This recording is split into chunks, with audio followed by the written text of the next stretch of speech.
You are listening to The Dish on Health IT, brought to you by Point of Care Partners, a leading health IT consultancy. Each episode will feature a rotating panel of senior consultants and guests who will talk about trends and innovations in health IT, while also highlighting how organizations can leverage these advances to solve their business problems. In this episode of The Dish on Health IT, we've got a very special guest, strategic advisor to CMS and administrator of the U.S. Doge Service, Amy Gleason.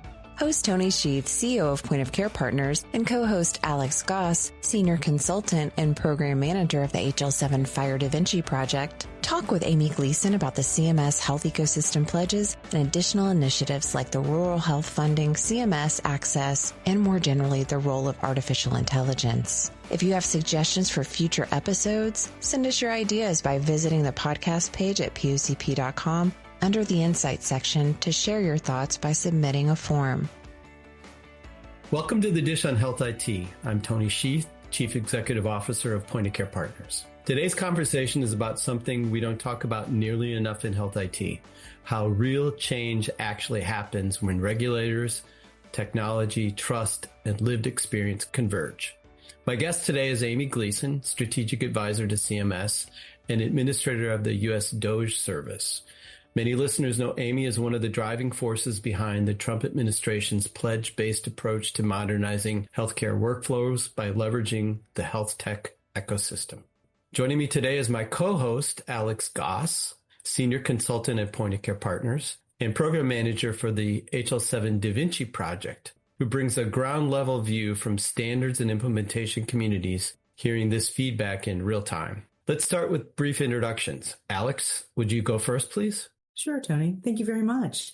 I'm really excited to be here today and to lean into my longstanding belief that industry should be driving standards that underpin our healthcare technology capabilities in support of patients in their care journey to achieve a better quality of life. For those of you who may not know me, as Tony said, I'm a senior consultant with POCP.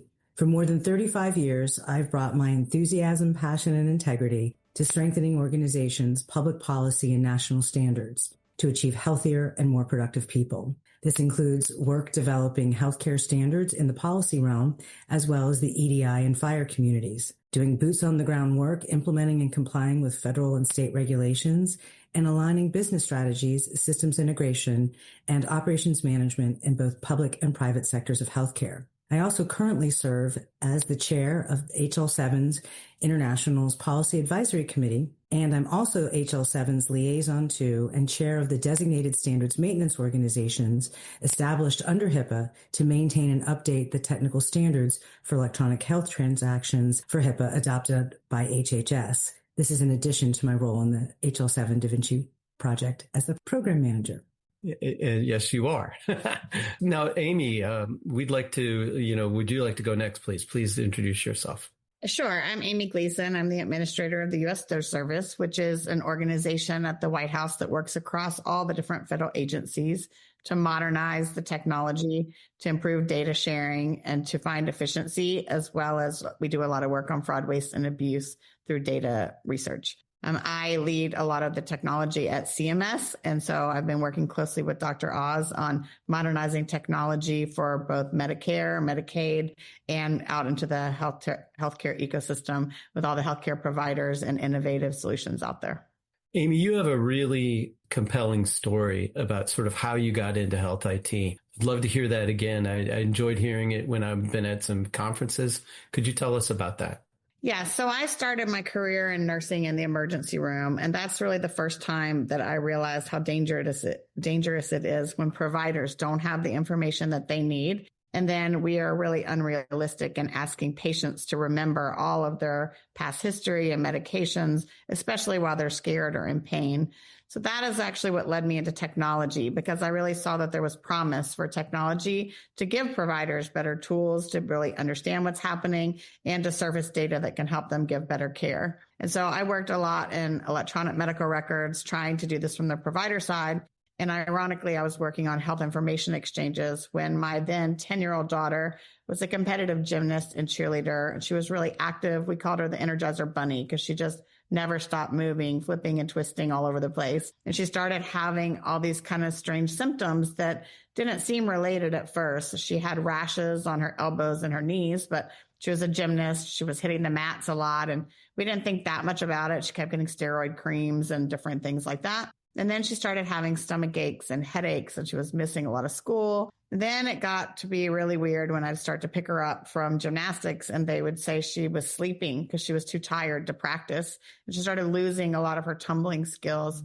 And then she started breaking several bones, some of them in gymnastics, which made more sense, but sometimes just doing simple things like walking down the street. She broke a bone in her foot, and she hit her elbow and broke her elbow just on the table. And the doctors, I kept saying, is something wrong with her bones? And they kept saying, no, her bones look healthy. And nobody could really put all this together. And then she was kind of accidentally diagnosed. They did a skin biopsy at the dermatologist on these rashes that were persisting and had now moved to every joint. She had them on her ankles, her knees, her knuckles, her elbows. And so they did a biopsy, and they found out that she has a rare life-threatening disease called juvenile dermatomyositis, which is a systemic vascular disease. So that was the explanation for all of these different things that had been going on. But it took us 1 year and 3 months to get a diagnosis. She saw many, many different doctors over that time. But every single one of those doctors could only see one part of her problem in their different chart.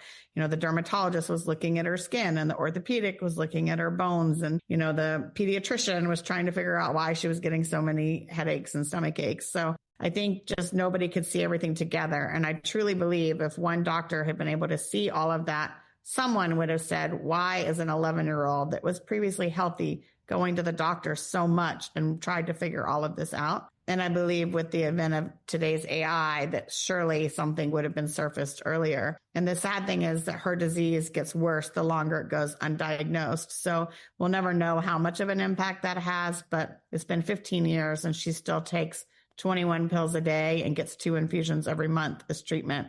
She's 27 and she's doing pretty well, but it's a lot of burden on her just to try to live a normal life. What a compelling story, and what a reason to get into health IT. Thanks for sharing that. This personal experience clearly drives your philosophy. You said, we can't regulate our way to success. And you often point to how quickly we've moved during COVID when the industry was motivated by a shared goal. Now that you're sitting in the seat of government efficiency, how do you convince the skeptics that voluntary pledges can actually move faster than federal rules in peacetime? Yeah, so I certainly do get passion from this, and Morgan gives me new examples of why we need to do this almost daily, just the struggles that she has as a patient. And so when I came back into government this time, I was a little frustrated because I had been in the administration in 2018 to 2021, and I had worked on interoperability when I first got there, and even helped write a rule with Alex Muggy on provider access APIs, because I had launched the Data at the Point of Care project, which was giving providers claims data for their patients through APIs. And we wrote that rule in 2020. And I came back in 2025, and the effective date for that rule is January 1, 2027. So 7 years to get this thing that I'd worked on into practice. And you can imagine, first, that was just frustrating, but 2, technology has changed a ton since 2020. So I'm pretty sure if we were to write that today, we would write it very differently than we did back in 2020, yet we're still waiting to even get it into the market to see how it works. And so as I came in and really started working with Dr. Oz, who is also a very big champion of empowering patients and giving patients the tools to have a better, healthier life, we started thinking of how can we do this differently? And why isn't it working? We've been regulating this for 20 years, and in paper, it should work. Like, we've done meaningful use, and we have the Cures Act, and we've done TEFCA, and we've done CMS interoperability rules. So when you look at all of that, it should work. And in some cases it does. Like, we've certainly made a lot of progress, but in a lot of cases we just digitized bad processes. So for example, my daughter has 47 different patient portals. That's just virtually impossible for any human to manage, much less to get a full picture of your information.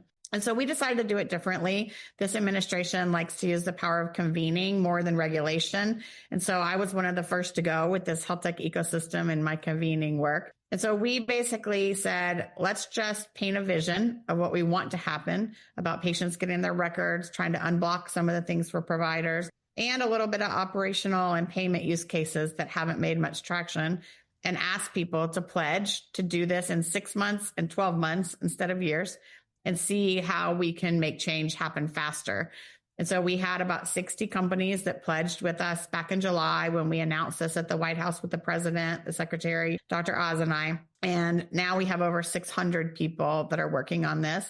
Our three main use cases are really patient focused, but in order to drive those, we have to fix the data interoperability. It's our theory that one of the main reasons that innovation hasn't taken hold in healthcare as it has in other industries is that the data is so hard to get. And so the first part of our pledge was really about interoperability, and we had several networks pledge to meet that, including all of the QHINs. And then we had 3 patient use cases that were kill the clipboard. So a patient could use their identity instead of all these portal logins, such as Clear or ID.me, to get their records and then put them in any app they choose, and then use a QR code to scan at the provider's office to share their record with the provider, just like you do at a concert or at the airport.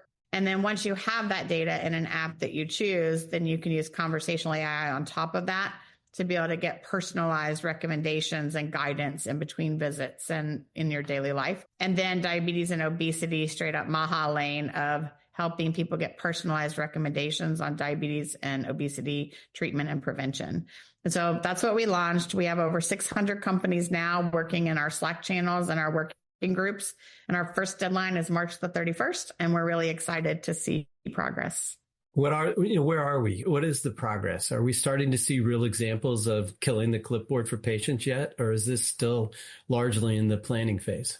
So, as you might happen, we've had a lot of debates over the last few months. So part of this idea is really for CMS to not be heavy-handed, but to let industry say, this is what will work best for us. We tried to get all the stakeholders into these work groups. So we have patients and caregivers, providers, payers, patient apps, EMR vendors, data networks, kind of everybody working together. And we've had a lot of debate. And so we eventually have gotten to what we are defining the minimum viable product, or MVP, that we will agree on for scope in March. And we started testing. So we had a connect-a-thon in November where several examples were shown where a patient app used IAL2, got data, put it into their app, and then used a QR code. The EHR came in and read that QR code and put it into their chart. We had several using that patient data to personalize recommendations for conversational AI and for diabetes and obesity. And they got up and demoed live code in front of everyone, which is always scary. But it was great progress. And I think we're going to see a lot of the pledgees make it by March 31st. Will it be the final perfect product? No, but it'll be a great first minimum viable product that we can get out there, test it, see it work in real life. And then in July, we'll have a second phase where we'll improve on it and we'll continue to improve going forward. That's exciting, really exciting. So this is your second stint in the Trump administration. What surprised you most, kind of this time around? So I think probably the things hadn't changed a lot in 5 years since I was gone. That was probably the biggest thing. But as you said earlier, I do talk about how COVID changed a lot of the way government works. And my first time there, the first year was kind of what you would expect, pretty typical government work and a lot of bureaucracy. Things took a really long time to happen. And then it was instantaneous during COVID that things that used to take a year or two would be done in a day. And it was just insane how it could happen. It was like, wow, we could have done this all along. And so I feel like this administration learned from the last time and really came in, and it's like COVID without COVID. We're able to move and do things much faster and to really get rid of a lot of the bureaucracy that doesn't help things and try to deregulate and get some things moving in a faster way. So I guess just being able to actually move at this speed is really exciting. It is exciting. So Alex, I'd like to hear what you're hearing about how members of the Da Vinci community and the industry at large are feeling about the CMS pledges. Does this feel meaningfully different from past initiatives, or does it still feel really early to you? Well, DaVinci's membership is full of innovators seeking to improve value-based care exchanges, and there's a lot of overlap between the pledgers and the DaVinci rosters. And this makes sense to me because the thought leaders of DaVinci recognized and have pushed for industry to drive the development of standards to underpin their business models that are reliant on data and over investing in proprietary approaches. They understand the value of collaboration and joint problem solving while remaining competitive. And this is sort of analogous to what's happening within this CMS pledge group. They're also applying a lot of the lessons learned from the trajectory from HIPAA to high tech to the Cures Act. And I think that even the COVID analogy that Amy brought in is helping us all to really understand that we have to work together to leverage modern API capabilities, and that we do need the standards to underpin that high fidelity data and the level of trust that is needed between payers, providers, and patients to achieve those patient outcomes. I do think it's still a little too early to say what measurable, ubiquitous progress we'll achieve from the pledging entities, as all too often industry has been really, moves at the speed of the regulatory triggers and signals. But I'm really hopeful that maybe this experience now with the pledges is the accelerant to innovation that we really need. It's time for industry to step up. They've been talking about this for a lot of years, from, back in my days with NCVHS, looking to really drive the predictability and standards alignment with business models. And so I'm hopeful, but I think there's a lot of influence by this administration. We'll see how long it sticks. I'm hopeful as well and excited about the progress that we're making. But speaking of drivers, CMS recently announced a historic $50 billion investment to strengthen rural health alongside the new access model, which pays for outcomes. Do you see a strategic link between this new capital and the ecosystem pledges? How can we ensure this funding helps rural providers who often struggle with legacy technology actually adopt these modern tools rather than patching old tool systems? Amy, what are your thoughts on that? Yeah. So when we first launched this health tech ecosystem in July, we hinted that there would be incentives coming because we know that healthcare moves where incentives drive people. And so we're trying to really look at this both as carrots and sticks. So information blocking, which we are beginning to enforce, is the stick. We really want providers to be paying attention to that because we are going to be enforcing information blocking. But on the carrot side, we have two so far, as you mentioned, the Rural Health Transformation Fund, which is $50 billion going to the states directly. But some of the key criteria for those awards are around the health tech ecosystem. So we really encourage the states to put in their applications that they would be working with CMS aligned networks and with health tech ecosystem apps in their communities to really drive more patient tools and provider tools to be able to have better outcomes.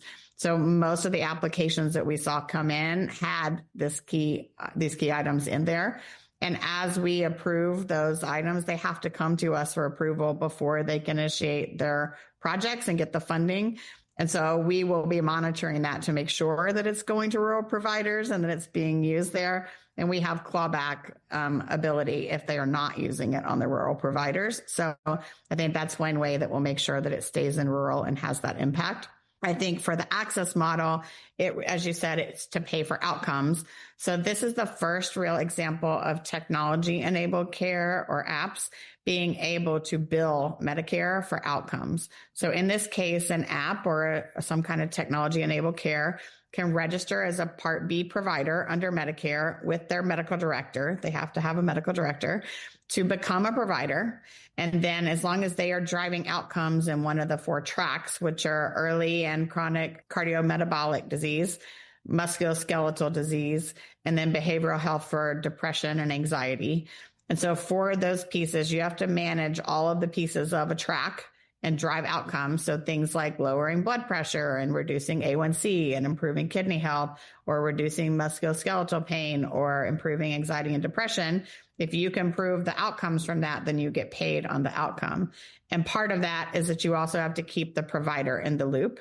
So the providers can also get paid a small amount to refer patients to this or to review the care plans as they go through.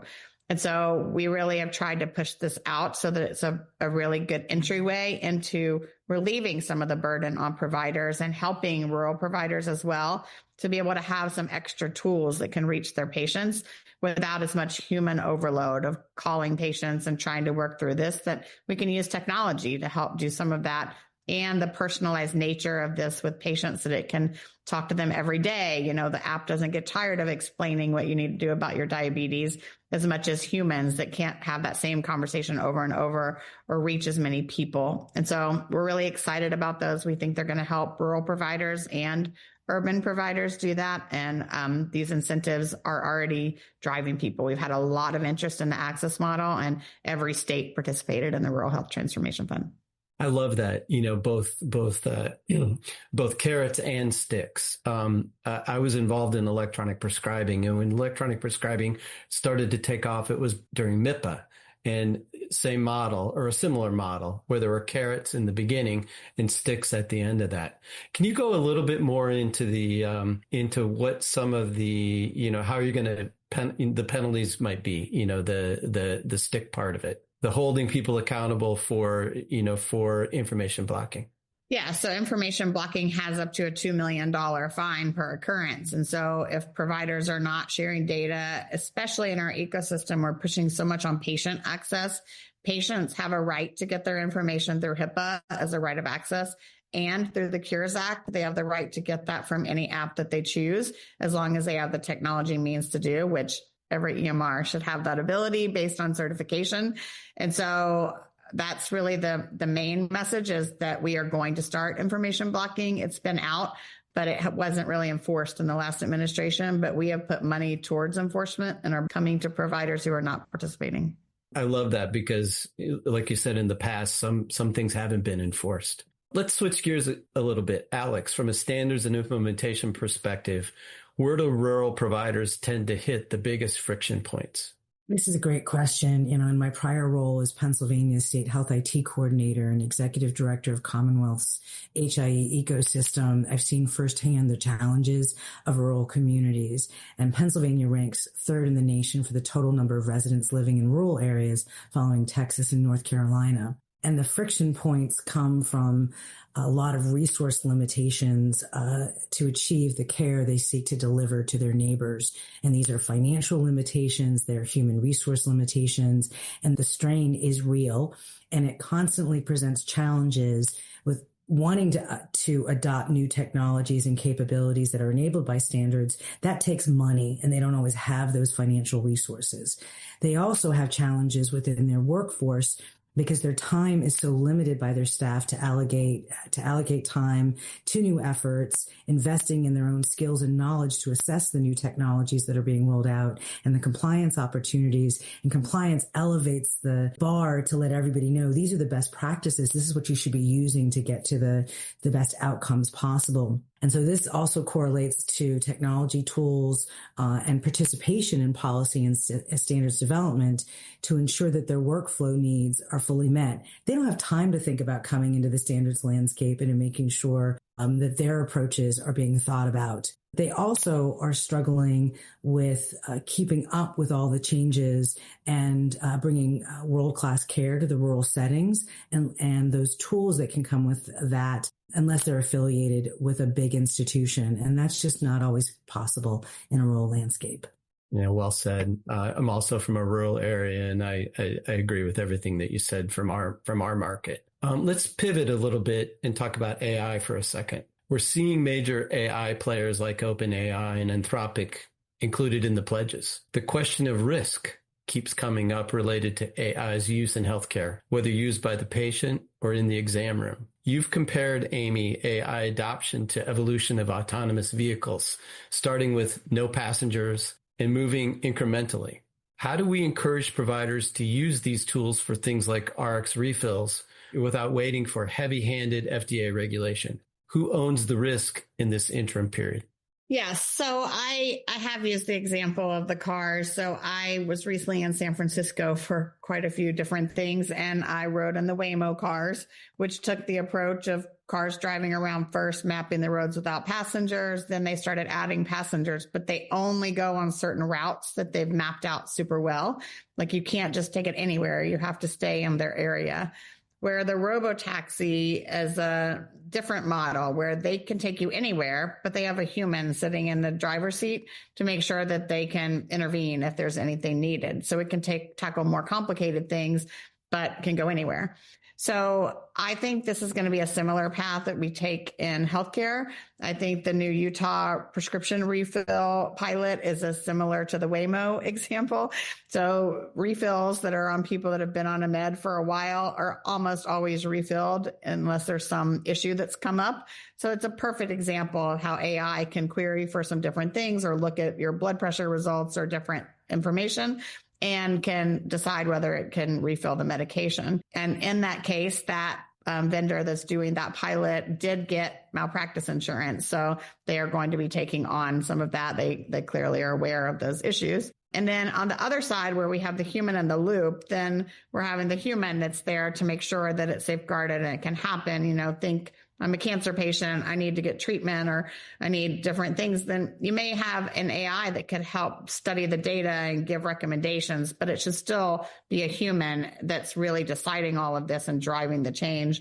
And that way they're just guided by AI to get some different information and help. So I think we can really follow those two models, but I think we're going to have to work on the regulations here and figure out exactly how we go forward. I think HHS and this administration really believe in light regulation that is not state by state, where it's very hard for innovation to keep up. But we want to try to, have clear entryways to how you get guidance from the FDA, for example, and have clear regulation, what is and is not there. But I think that's about where we are right now.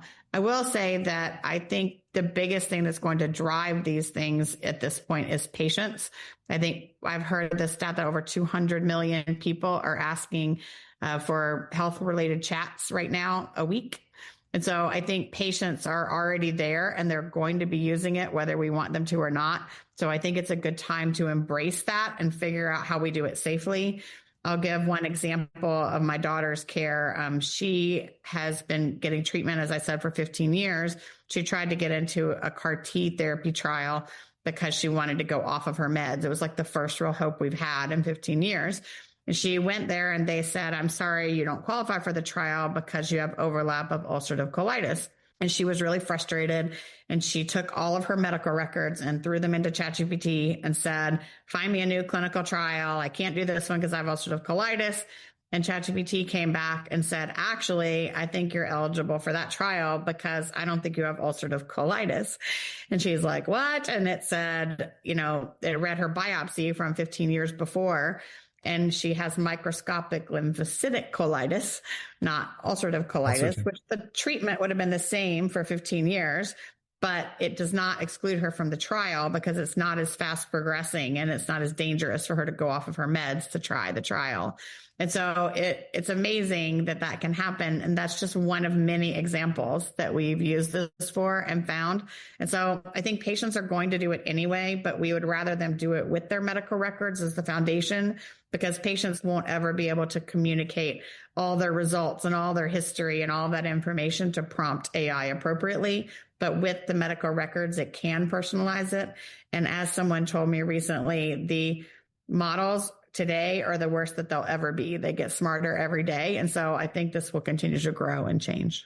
I love that story about your daughter and the clinical trial. Thanks for repeating that. Alex, what are you seeing and hearing out there? Are standards and data quality keeping pace with AI ambition?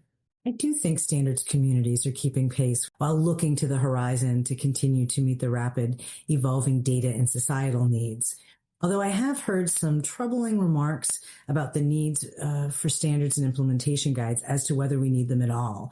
But in recent months, it's been good to see more wide-scale understanding emerge on the criticality of standards and the related specifications and terminologies. They enable interoperability and improve data quality, protect privacy, foster trust, allowing AI to safely deploy agents to manage a wide range of tasks. At the core of AI models is the need for consistent, high-quality data to facilitate better data normalization, to fuel training and operation of AI models. There's also an interplay of data capture throughout the healthcare system and diverse actors. We have a ton of legacy data already being harnessed for AI models, kind of to Amy's point about it. They're the worst they're ever going to be. They're only going to get better. And those in health IT know that data is really dirty. As we introduce more AI tools, we'll improve the capture and storage and normalization of the data, and our AI-based capabilities will continue to improve. I'm also hearing concerns with trust and transparency from the consumer citizen perspective, and knowing that we have the guardrails and mechanisms to address the unintended consequences and learnings from AI usage.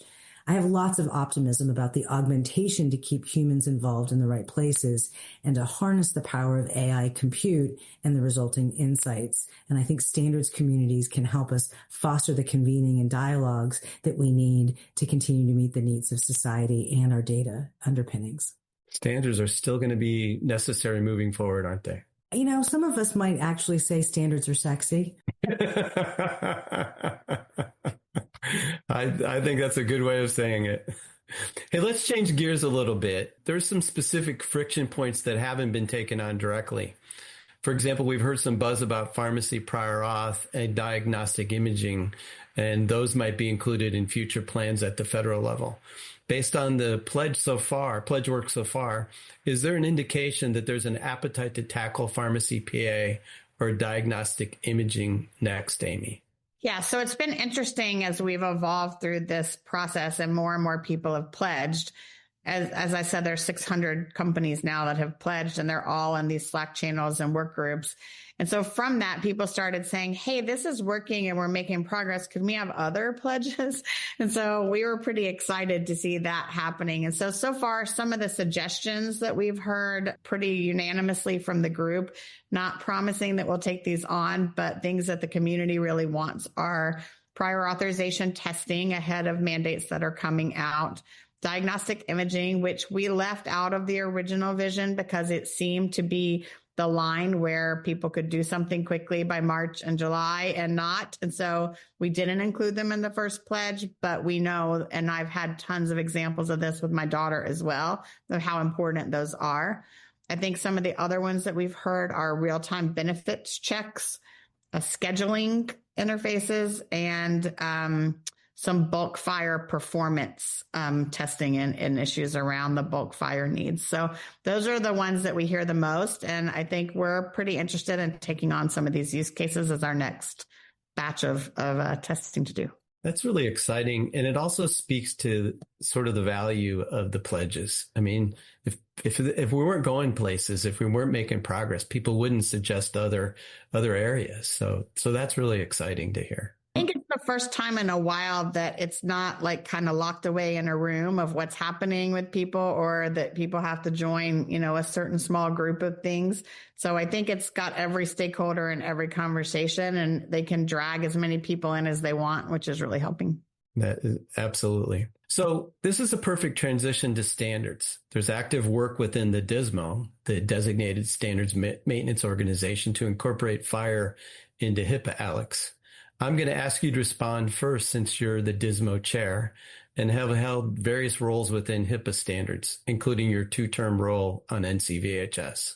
Thanks, Tony. I think that it's very interesting to see what's happening in the realm of prior authorization. As Amy noted, that there has been, a desire to do testing around the prior authorization FHIR end-to-end. And Da Vinci did do this as a part of our HIPAA exception that we put into the National Standards Group, and completed that and pilot demonstration and produced our report. We've had that recent listening session by the National Standards Group, which really is emblematic of the enforcement discretion that they put out akin to the 0057 or interoperability and prior auth rule release. And the logical next step has been for the National Standards Group to solicit feedback from the designated standards maintenance organizations, who a lot of folks may not even be aware of their role in consulting with the federal government related to the HIPAA advancement. And so The Da Vinci community remains very engaged in testing and piloting work and has brought forward our experiences into that listening session along with HL7's testimony at that point. So we're really hopeful to see some further opportunities for all of industry to weigh in on potential for a FHIR end-to-end solution for prior authorization, replacing the 278X12 transaction, which has had really limited uptake during the quarter century that it's been in place or more. So, I think that there's a lot of opportunity ahead, and I think that some hopeful policy opportunity to comment is on our doorstep, and we can all engage in responding to that, and then also not only modernizing our transaction flows to API capabilities, but to also up the ante for industry to help weigh in on the migration path that we'll need to take to support an and type of community with X12 legacy environments along with the modern technologies. Amy, do you have anything you'd like to add relative to how we're modernizing or updating the HIPAA required standards factors, or in support of other work taken on by HHS agencies across the board? I think I would just like to also agree with Alex and say, please comment on these. We'd really like everyone to be involved and share your experiences. I think we're really excited about testing some of this and hoping we can get a pledge group going for that, like I'd said, because I think it'll be a good chance to further that work. And I love the move from X12 to FHIR. Well, I'd like to chime in there and also point out that Da Vinci has a prior authorization implementers community, which is helping to bring forward learnings and understandings. And ultimately, I'd love to get to metrics from that group. Might take us a little while to get there. Everyone's a little focused on making 0057 a real thing in the marketplace. But not only do we have the prior authorization implementers community, we also have the Trebuchet community, which is a project within Da Vinci that brings together trading partners to do like pre-production deployment testing and collaborations. And we are also doing this with our patient cost transparency work, where we're actually piloting the good faith estimates and advanced explanation of benefits, implementation guides. And so part of Da Vinci's commitment is to go beyond the connect-a-thon model of testing implementation guides during the development process and really looking to advance the piloting work that gets those real scalable lessons learned. So maybe, Amy, we should talk about how to bring these communities together, because one of the things that I think everyone's looking for is a new benchmark of success is that we've done industry-wide testing and can prove out scalability, yet we've adopted HIPAA and meaningful use without any testing. Yes, I 100% agree, and we should definitely join forces. And I also want to sort of emphasize one of the things that you said, Amy, which is the importance of commenting. I did a Monday musing, a column in LinkedIn, and we made the point that it's really like voting. It's really kind of, part of our civic duty, if you will, or our duty as folks, as experts in health IT to comment. And you guys do read every one of our comments and consider every one of them. And so I just want to reinforce that. The other thing I want to do is I'm going to jump slightly to that electronic prior authorization in the pharmacy realm and just distinguish that from that in the medical that Alex works on. And in the pharmacy realm, I've been involved in that for a couple of decades. And we did go down a different path of leveraging the NCPDP script standard for that. And the reason was because the vision was that when a doctor goes to write a prescription, they see that prior authorization is required. Behind the scenes, the EHR requests prior authorization from the payer. They get a response back, and then the doctor can have a conversation with the patient. Do you want to proceed with this? And the prescription can go electronically and automatically into the pharmacy. There's still FHIR involved because FHIR needs to be leveraged to sort of extract information out of the electronic health record and include in that prior auth request. So it's a different model, and we're looking forward to CMS sort of putting out a notice of proposed rulemaking or comment, asking for comments on that as well. Let's switch gears a little bit to the future of FHIR and removing regulatory hurdles. There's a strong current in the industry right now aligned with the broader efficiency mandate to reduce certification burdens and cut red tape around health IT. However, some might interpret this deregulation as a signal that we can skip the hard work of standardization and just leapfrog straight to AI automating everything. Regardless of how specific regulations shake out, why is FHIR still the necessary fuel for these large language models? Can we actually have efficient AI without that structured data foundation? Amy, I'd like you to take the first shot at responding to that. Yes. So first, I'd love to congratulate my colleagues at ASTP ONC for their deregulatory work, because I don't think that that's signifying anything is not important. I think it's just removing the burden from the things that we don't necessarily need to regulate anymore and moving to the things that we should be moving towards. So I think it's a good pattern to deregulate as we move forward. Otherwise, you just end up with a lot of extra burden for not a lot of value. As far as having standardized data for the models, so this was one of the questions I actually had when I came into the administration. Is I will admit I was a little bit in the, are we even going to need FHIR anymore before long? And we could just maybe hop on to AI and not deal with this anymore.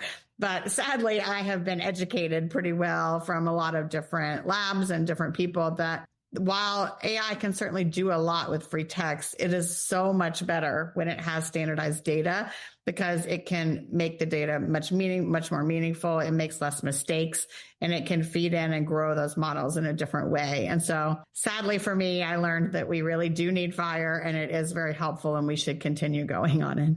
Absolutely, we need FHIR. No question about it. Alex, what are your thoughts on this? I think if you want high fidelity, discrete data, you're going to need to have people or ambient listening tools capturing the data and parsing it out to feed those models. Just as Amy has said, it gives us the building blocks that we need for a long time to come. I'm sure there's going to be something in the future that's going to be even, dare I say again, sexier than FHIR, but for right now, FHIR is where it's at. It's got that potential to meet the legacy standards needs and map that to FHIR and support those AI models, really being able to be much wiser in the end because they've got a better data quality through FHIR. So you're saying within sexy standards, FHIR is sexy. Is that what I'm hearing you think? Yeah, let's go with that, Tony. All right. Underpinning all of this, whether it's AI or FHIR, is trust. We have the best APIs in the world, but if the actors don't trust the network and understand how the data can be used, data doesn't move. How is the ecosystem initiative tackling the trust framework issue different from previous attempts? Amy, can you take a shot at that? Sure. I will say that this was one of the key themes we heard when I was trying to figure out why things weren't working from regulation, is trust. So everyone is very concerned about this topic, as they should be. So there are a few things that we are trying to tackle. And also, I also want to just say that we're not trying to change TEFCA necessarily. Our partners at ASTP ONC are running great programs and trying to drive TEFCA forward.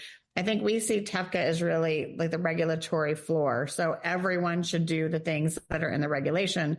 And then we're trying to use this pledge and ecosystem work to be an accelerator to kind of move and test things and get people to do them voluntarily. Of course, if we don't move to everyone doing them voluntarily, eventually they will make their way into the regulatory floor. So they work hand in hand together. So it's not an either or, really. We work together. So as far as trust, we really feel that there were two parts of this that we could provide to help with trust. So one is just adding the individual access verification, or the IAL2, through things like Clear, ID.me, and login.gov.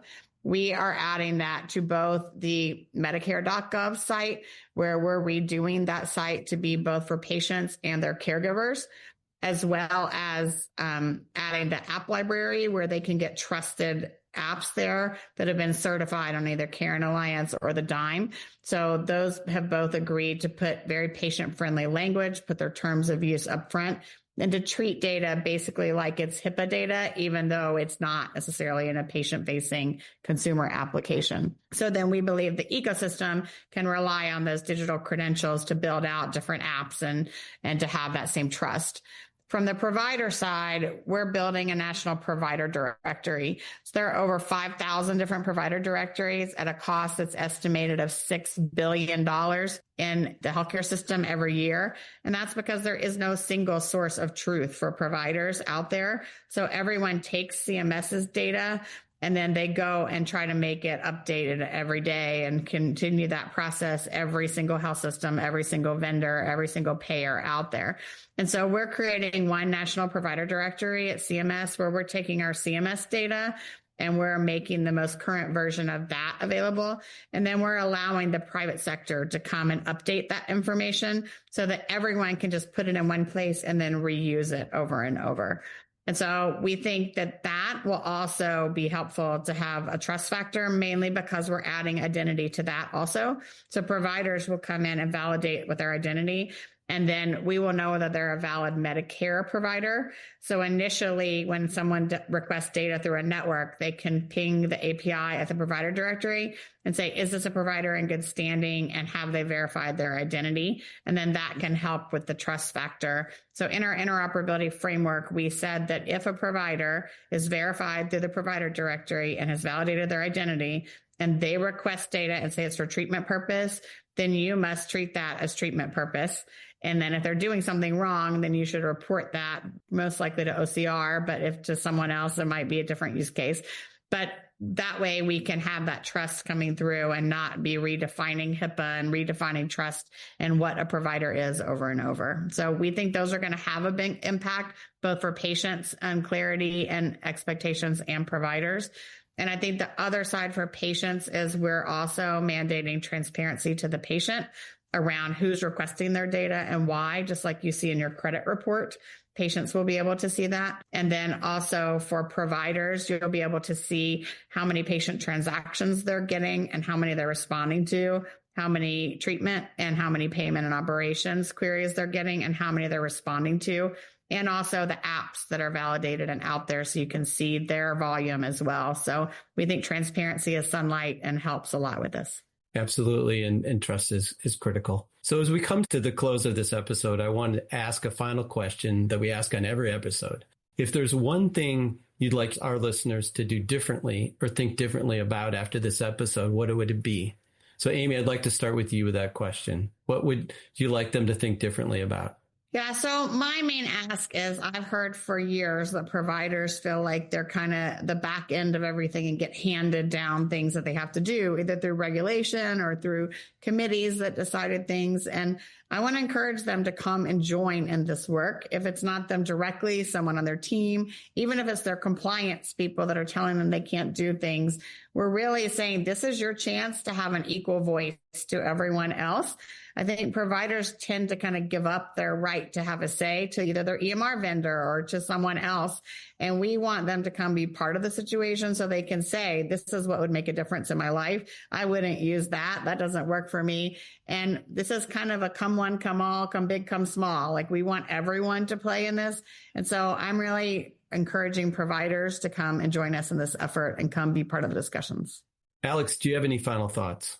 I love what Amy said, and I think that standards are essential and people have to show up and participate. This means they need to put line items in their budgets and get designated resources to track with it, to weigh in, to comment, to be a part of the process, because it takes a village. It absolutely does. Amy, thank you for joining us for this groundbreaking conversation in both lived experience and practical reality.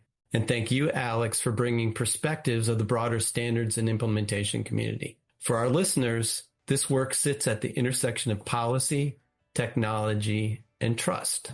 Movements don't replace mandates, but they can show us what's possible before rules ever hit the Federal Register. If you're interested in listening to past episodes, you can find this and past episodes of the Dish on Health IT wherever you get your podcasts, as well as on Healthcare Now Radio. So until next time, Health IT is a dish best served hot. Is it a challenge to stay on top of interoperability regulations and the flurry of activity with FHIR accelerators? Email us at interopoutlook@pocp.com to learn more about our Interoperability Outlook subscription monitoring service.